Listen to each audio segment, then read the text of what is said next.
আজকে আমরা ভাগ পদ্ধতিতে বর্গমূল নির্ণয় করা শিখব। এটা আমার পার্ট 1 ভিডিও। এরপরে আরও দু একটি ভিডিও আমি এই ভাগ পদ্ধতিতে করব। তো দেখো 2401 একটা সংখ্যা, এই সংখ্যাটা আমরা ভাগ পদ্ধতিতে এই সংখ্যাটির বর্গমূল নির্ণয় করব।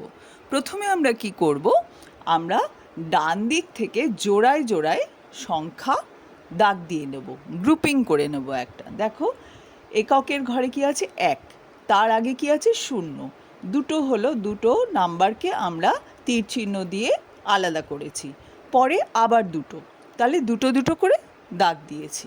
এইবারে আমরা ডান দিকে একটা ভাগের চিহ্ন দিলাম, দিয়ে আমরা কি করব, প্রথমে হচ্ছে ভাগে যেমন আমরা একটা করে সংখ্যা নামাতাম, এখানে কিন্তু জোড়ায় জোড়ায় সংখ্যা নামাতে হবে। তাহলে আমরা 24-এর বর্গমূল করার কথা প্রথমে ভাবছি।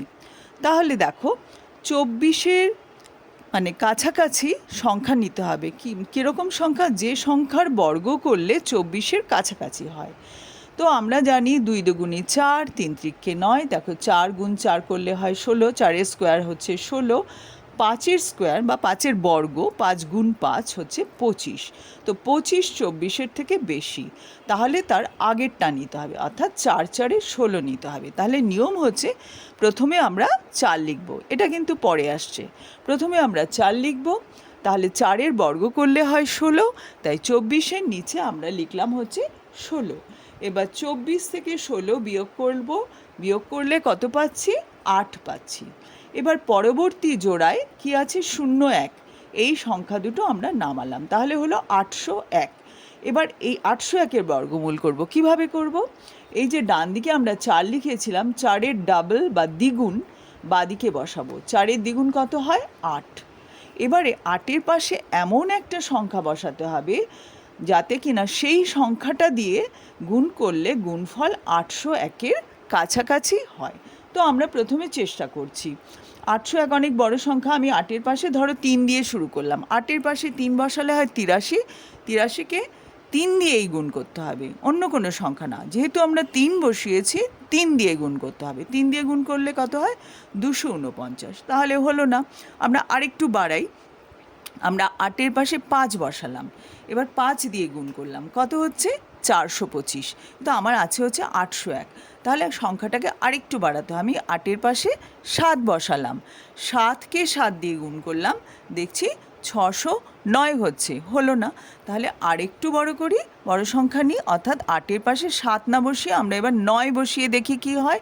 আর এমনিতে দেখো 9কে 9 দিয়ে গুণ করলে 9 নং 81 হয়। 81-তে এককের ঘরে কি আছে? 1, তাই তো? এই দেখো 1 থাকে, তা আমার এখানে কিন্তু 1 আছে, সেই জন্য কিছুটা বুঝে নিতে হবে যে 9 কিন্তু হতে পারে। তো আমরা 8-এর পাশে 9 বসালাম, 9কে 9 দিয়ে গুণ করলে মানে 89-কে 9 দিয়ে গুণ করলে হলো হচ্ছে 801। তাই আমরা এখানে লিখলাম 9, আবার এখানেও লিখলাম 9, গুণ করে হলো 801। 801-এর তলায় 801 লিখলাম, বিয়োগ করলে 0 হয়, তাই এখানে 0 লিখলাম। কেউ এখানে ক্রস চিহ্ন দিতে পারো। তাহলে আমাদের নির্ণেয় বর্গমূল হলো 49। কার বর্গমূল? 2401-এর বর্গমূল। ঠিক আছে? তাহলে এবারে আমরা আরেকটু বড় অঙ্কের দিকে যাই। এখানে দেখো 50,625 এই সংখ্যাটা। এবারেও আমাদের কি করতে হবে? ডান দিক থেকে জোড়ায় জোড়ায় সংখ্যা দাগ দিয়ে নেব, গ্রুপিং করব। তো 5 আর 2 একক, দশক করে দুটো ঘর, তারপরেরটা নিলাম 6 আর 0 জোড়ায় জোড়ায়, লাস্টে কি পড়ে থাকলো? একটা ঘর।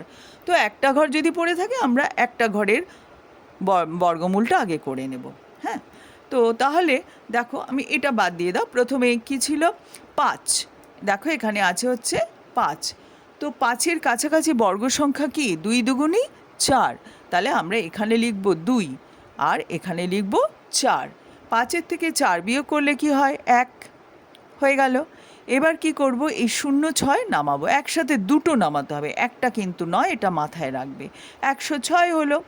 এবার কি করব? 2-এর ডাবল যেটা হয়, 2-এর ডাবল হয় 4, এখানে আমরা 4 বসালাম।